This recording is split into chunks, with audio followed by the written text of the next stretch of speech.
Welcome everybody to Project You, Project Me, the FTG guide to self-belief and self-coaching. Why not come along and listen to people like you, people like me, leaving legacies for your future. Welcome everybody to Project You, Project Me, removing your fear from everything to do with transition. But it's not all just about me. I don't want to be called out in the future for thinking that it's just about my transition. So what we do is we bring lots of people onto the show to talk about theirs, whether they're famous, whether they're sports people, or certainly those who have been through military transition. And today we've got Craig Murney. So welcome, Craig. Hi, thanks, John. Really happy to be here. Yeah, and of course we've done some work before. We've spoke quite a lot and things like that. But just so everybody gets a bit of an idea, it's always great to start with who you are. Tell me a little bit about yourself, your service, what you served in, that kind of stuff. Yeah, so I was in the Royal Signals. I did 13 years in the Royal Signals. Actually, if I'd done my full 22, I would have left just a few months ago. So a lot of my peer group are coming to the end of their time now, and I'm starting to see their transitions. I was a techie.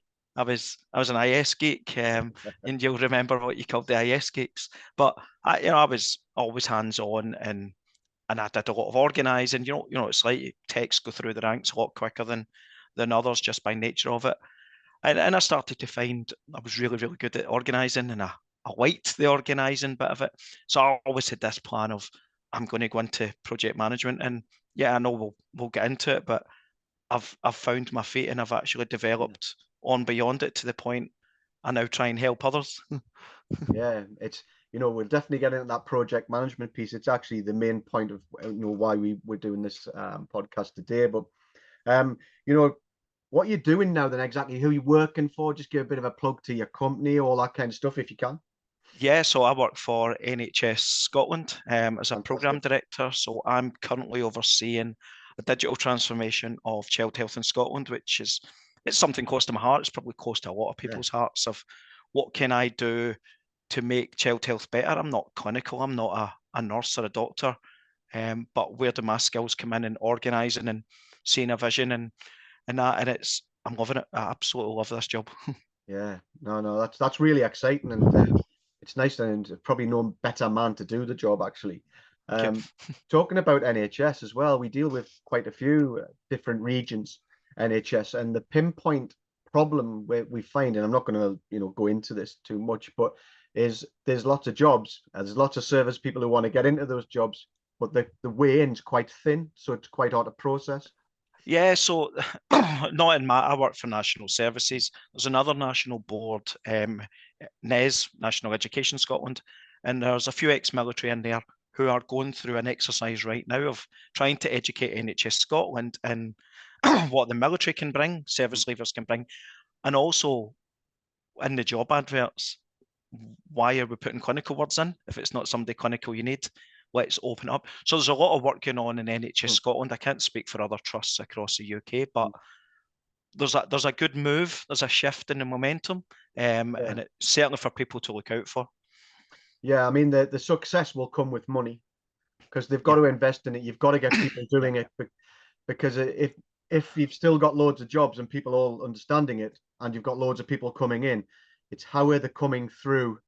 Who's investing in that time and making sure then people are sent to the relative departments because that's when I speak to people, that's what they're having a problem with. We have got jobs, we've got great people, but there's only two of us doing this, so we yeah. can't get them people through. It's really difficult.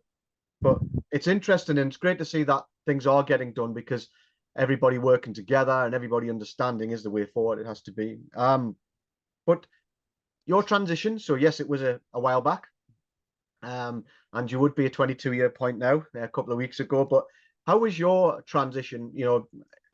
In a couple of minutes, was it a struggle? Did you plan? Um, were you a hunter or a sleepwalker? Are the favorite words within the FTG? I was a sleepwalker. 100%, Okay. 100% a sleepwalker. I knew what I wanted to do. Like I said, I wanted to be a project manager. I knew it's where my skills lay. What was project management? Couldn't have told you. I kind of knew what it was. Um, I had a CV that I was really proud of because I thought it was a bee's knees. Actually, what I talked about was how good a techie I was and how good a soldier I was. Didn't talk about project management. I talked about techie. Yes.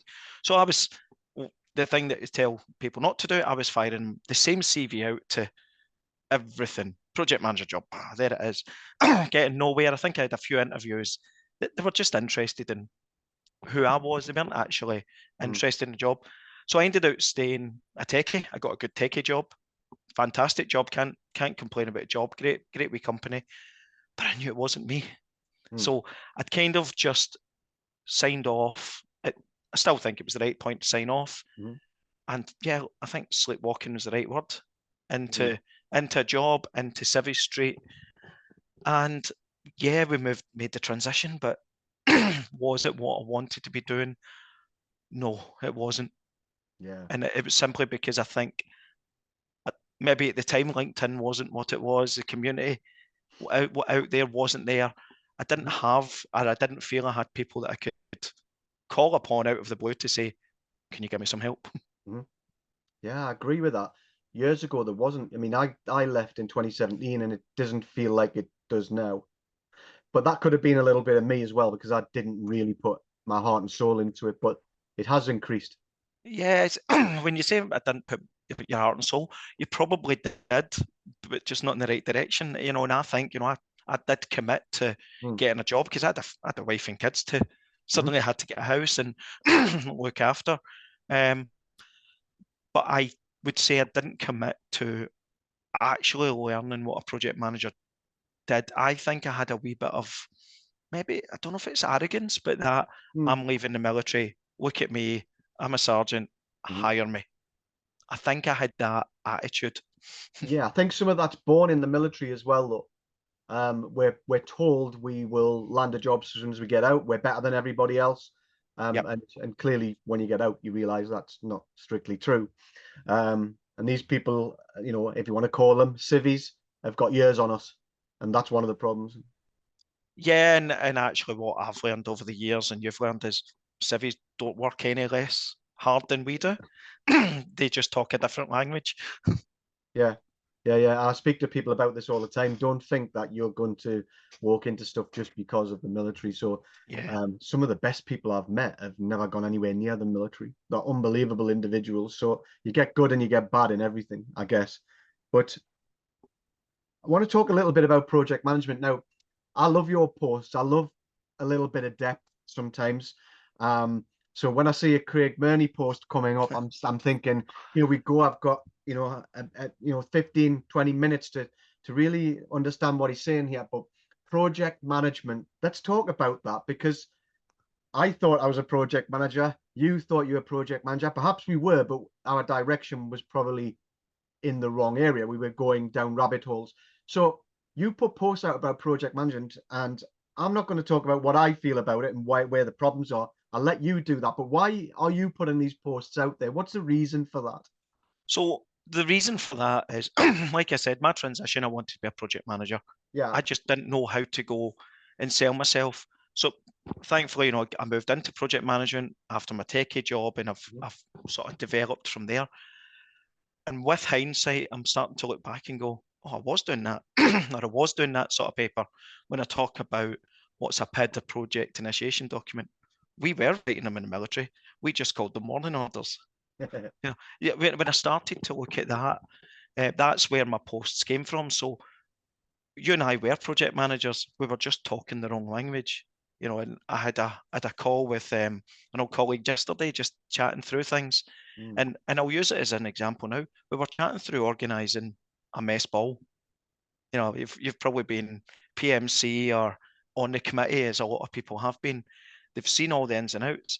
It's a project from resource management of who's going to be doing what to writing warning orders, your PID, who's going to do what.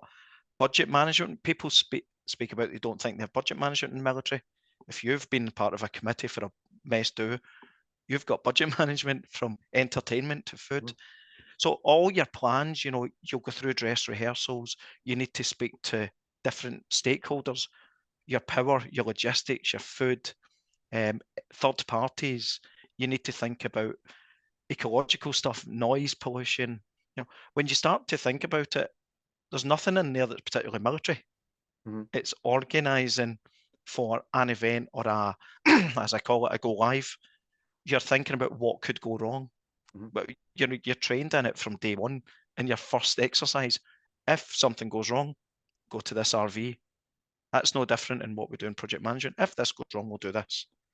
And if an issue happens, we don't tend to panic. We just, okay, what's my options? We go on with it. So when you look at all the planning for a mess ball, right up to the closure, you have followed a project plan. And I could go through it all in the words. It's like anything. It's taking the right words. Instead of talking about warning orders and talking about ranks, you talk about stakeholders, you talk about project documents, you talk about risk management, you talk about financial management. Once you're able to get that out, it becomes really easy. You ask the so what. I see people organised a national shooting competition. My question is, so what? When I ask so what did you do? Suddenly you get 4 months of planning. And so that's, I suppose, why I do what I do. That's what my posts are all about. Is I've learned this. I've possibly learned it the hard way. I've had a fantastic career and I can't complain about it. But I could have got there quicker. Absolutely. So clearly I see your posts. Some people might, I'm sure, will follow you and things like that. Many people might not as well. If they wanted to learn some of these words, where can they get them from? Obviously, there's a few on the posts I put on, but I would actually say look at job adverts.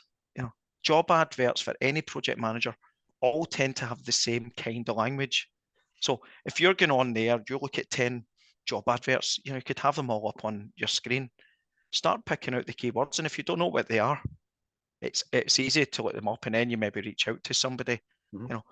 One company might talk about discovery, while one talks about initiation. They talk about implementation. They talk about execution.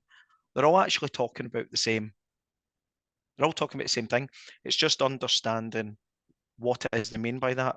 So, and I'll go back to the mess committee. You get together. You have to run the summer ball. At that point, you don't have a ball. You're thinking of themes.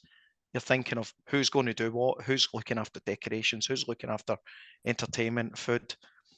That's your discovery of a project, but you don't talk about it. So job adverts for me are absolutely massive. Is getting the right language, and you touched on it. I've had help from yourself before with my own CV. Getting the right choice of language and word choice in there. That's where I would always start. Yeah.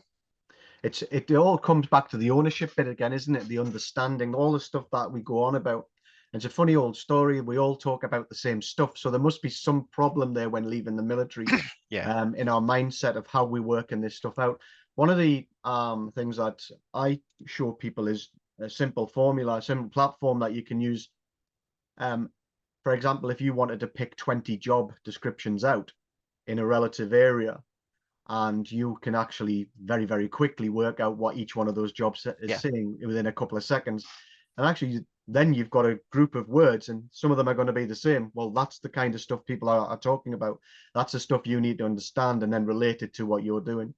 I think a lot of service leavers make an assumption, unfortunately, that by saying organised an exercise, I think there's an assumption that a hiring manager understands what they mean by, well, I've had to do this, this, and this. Instead of breaking it down, they almost go for the end goal. Project management is about what you do day to day. The end goal almost doesn't matter. And it's that switching that mindset is the difficult thing. They're scared of numbers as well. They, just about every single person I speak to says they can't get numbers, and I've got a 5-number rule that I teach people, which finds numbers. But the CV is about you, and if you have been involved in something, and there's been areas that you've been involved with, but it might have had 2 or 3 people or 5 people, you can still use those numbers for yourself. Correct, and I think that I've seen that in a lot of CVs is, oh, that wasn't my job, but what did you do? What was your job in that? Absolutely. But I think it's a shyness. People don't like to sing the praises. It's you almost like you say it's your CV. we almost need to get away from this away from the troop, from the squadron. Yeah. And we organised a mess do. What did you do? Because I'm not hiring the mess committee.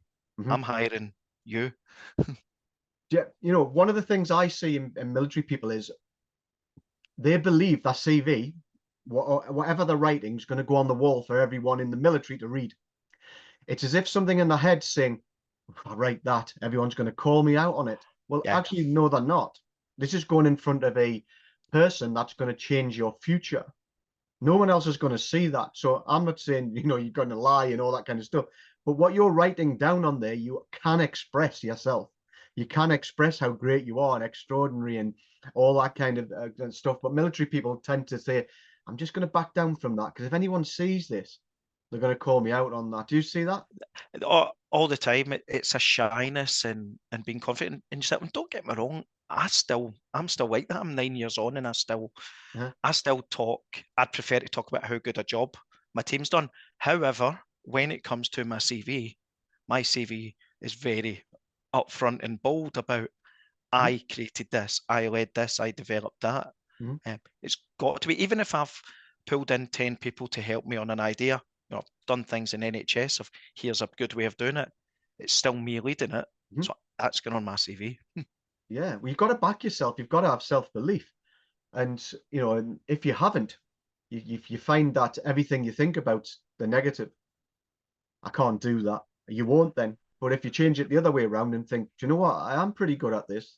You will be able to get things written down and achieve. But I think the thing to remember as well is the civvies are doing it as well. So if a hiring manager's getting 2 CVs and one person's talking about how good they are, and the service leaver's talking about the civvies already got an edge. Yeah, absolutely, absolutely. And that's another thing I say to people. Everyone else is doing it, so you've got to, or you're going to fall down the pecking order. Yeah. But it brings us nicely to the Project You, Project Me booklet that I know that you've had a look at and things like that, which will help with some of the things that we're talking about, because actually it makes you start to think that way. I know you didn't use it because it has come post you leaving and stuff like that, but going through it, what do you think? I really liked it. There's a few things you had touched on. And the military folk that have done, I can't remember, subunit coaching, have come up with seen some of these ideas. But I really liked it. And again, when I look back at I sleepwalked into transition, this would have helped me. It would have helped me massively. You talk about there's an area, spheres of influence, what's within my control, what can I influence, and what's everything else. That's big for me. This worrying about. I always worried about interviews. What if they're going to ask this? What about this? And what do I need to do? And I would go into an interview so nervous. I've not done a good job. Actually thinking about things like this would have helped me massively. Yeah, we're getting a lot of downloads of it. And as I suppose we go through and more people come onto the podcast a year down the line, that kind of stuff, have used it, I think we'll get a better idea of how influential it has been, because I love that word as well. I try to get that into many CVs, the influence piece, because that's how you get people to do stuff. But it's also something that when they start, let's say somebody goes into project management, you need to learn to influence, and it's not about rank. You can't just say, I am this rank. You need to go to people with ideas. And going back to your spheres of influence, what can I not influence? I can't influence somebody else's inherent opinions and beliefs. What I can influence on them is a vision for the future. Yeah. And if you can do that with yourself, you can do it with other people. Well, just about every job people are going to go into is about people. People by people. So being able to influence them to get the job done, being able to influence other people to allow you to do things, to negotiate, persuade, these are all great people skills. And we talk a lot in our CV sessions around, yes, use leadership management as words, but you can't just say, I'm a great leader, because everyone says, I'm a great leader. What is actual leadership? And so I think some of that comes from the military telling everyone they're great leaders when many people have probably never led in their life. So what is it that the specific skills around leadership management are? What can you pull out of that are going to drive people? I like that that thinking about leader, because I've thought about it a lot myself over the past 9 years. Is, did I follow somebody because they were my sergeant, my staff Yes. sergeant, my sergeant major, or did I follow them if regardless of the rank? And I could pick out 5 people easily that were a rank below me, that if they said let's go, I'm following them. Yeah. Because they were just natural leaders. I remember, without getting into too much, as a corporal, as a tech corporal, that an operator, Siggy, who helped me. Yeah. And I Why would have not? followed him to the end of the earth. Yeah. Well, I question my leadership in my military career. I question whether I ever led really. I think I managed, and I think I managed well. I don't know if I led. Now, other people might have opinions on that kind of stuff. I think I lead more now because I've got the ability to be able to do that, which is a good feeling personally. But I don't think I did it in the military, and I think the leadership code and all those kind of things actually makes us think we're all great leaders when actually there's more to it than just a code or sea drills or whatever you want to call it all. Yeah, I learned the difference when I was section commander in basic training. Mm. And I seen the difference between myself and other section commanders. Some were just constantly shouting, which is Yeah. part of basic training. But come week 4, week 5, the shouting just bounces off the recruits. So how do you lead and transform? Especially I had 16-year-old junior leavers. Mm-hmm. So I started to hone that leadership there, because these are young lads from different areas. The shouting doesn't always work, and that's the element I've taken on with me. Not really the like you said, did I manage because I had a higher rank than somebody, Mm. rather than they would have followed me. Yeah. Yeah. I think if you're in the infantry and you're going out of fobs into patrols, and there's great leadership, in that courage way and stuff like that. Then, but it is an interesting conversation. Perhaps it's one for a later day. But you've said a couple of the areas you liked, so we'll quickly go to the last piece of the podcast, which a lot of people like, which is the 3 golden nuggets. And usually I can pick out the process that you're trying to say with these nuggets. So what would your 3 golden nuggets be to a service leaver, transitioner, blue light leaver, a spouse, or whatever, who are going through it now? I think the first one is the one I always go to. It's translate in language. what we talk about in the military, what does that mean in Civvy Street? What's that mean in job adverts? So, like I touched on, project management has certain words. Understand what we did in the military and be able to translate it into that job advert. It doesn't matter if it's project management or whatever you get into, be able to translate your skills. Because I firmly believe we have the skills to do a lot of these jobs. Mm-hmm. You've just got to be able to translate it. Mm. Number 2 is definitely networking. The one thing that I didn't do or didn't do well was network. Maybe I was a shyness of reaching out to people. And I suppose when I left and I seen service leavers, they were my sergeant major, I can't message them. I'm another schooner that as soon as you've left, your rank's gone. So go and network, reach out to somebody. But I think critically is what I see a lot of people doing is they network with people in the same boat as them. Service leavers network with service leavers. But actually, where's the advice? I've been out 9 years. I've got very different advice from somebody that's been out 6 months, 1 year, 4 years. All this different experience, different environments they've gone to work in. They're all just as valuable. The rank doesn't matter. It doesn't matter what service they were. Is go network with all these different people. I suppose the third one is the have confidence in yourself. We kind of touched on it. We can be very shy in selling ourselves, or maybe we sell ourselves in the wrong way. But if you've done something, go and tell somebody about it. There's some great people on LinkedIn that I'm seeing how they sell themselves, and I would have been really shy to do that at first, but actually these are the people that are progressing. They're getting noticed, they're getting attention, they're getting hiring managers reaching out to them saying, let's have a chat, because they're confidently selling themselves. So I think that's it. It's that confidence. It's difficult to go from a big machine where you're part of a cog and you have that promotion board once a year. You know, you sell yourself at your SGR. Well, actually, go sell yourself every day. Yeah, they're fantastic ones.